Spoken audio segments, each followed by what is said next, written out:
And now we're joined by Bhumi Pednekar, actor and climate warrior. Bhumi, thank you so much for joining us. You've been a passionate advocate on the climate change issue. Can you tell us why this is so important to you? Hello, everyone. It is a matter of importance to me because it is the largest looming threat humanity has ever faced. I don't think we as a generation realize the crisis that we are in. We are in a state of emergency, and not just me. This should be important to all of us. You know, we are risking our future generations to come. We are risking our future.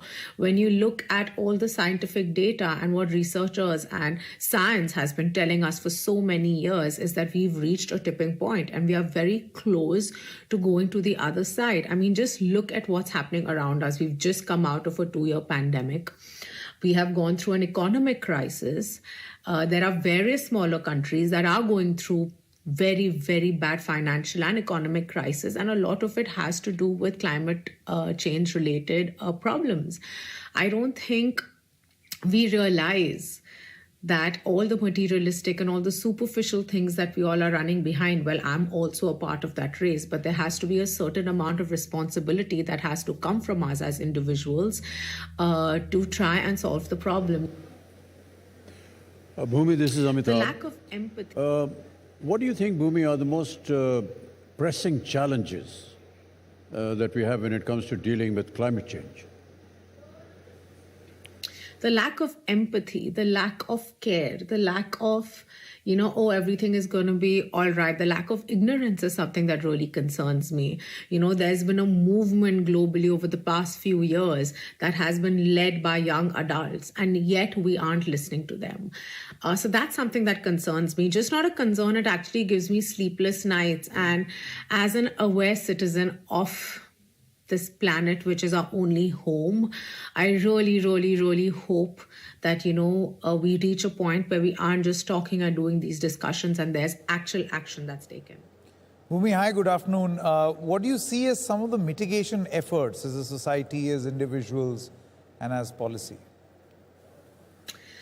I feel the mitigation efforts that I feel that need to be looked at are more on an individualistic level.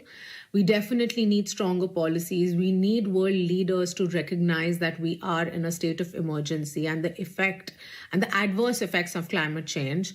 We need to address them, definitely. But for me, I feel like on an individualistic level, there is so much that we can do, right from our consumption habits, right from making sure that there's enough awareness created, small little things from not using single-use plastic or using plastic sensibly, reducing our waste.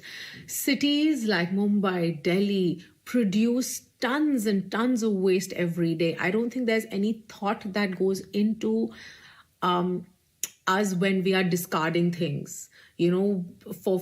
For years, we've been hearing these terms, recycle, upcycle, reuse. Now is the time to implement it. And I'm sorry, I might sound repetitive, but the point is that we have reached that tipping point. We need to become more sensitive towards our planet. It can be rainwater harvesting in your societies. It could be recycling your waste. It could just be segregating your waste at source. It could be planting trees, a responsible consumption of natural resources. And yes, it might not affect us today, but it is going to affect us tomorrow. There's no way we can escape it. There's no way you can escape the wrath of nature. I really hope that, our generation becomes the generation of regeneration. We become responsible towards our actions and we become a part of the solution. Thank you so much for joining us, Bhumi.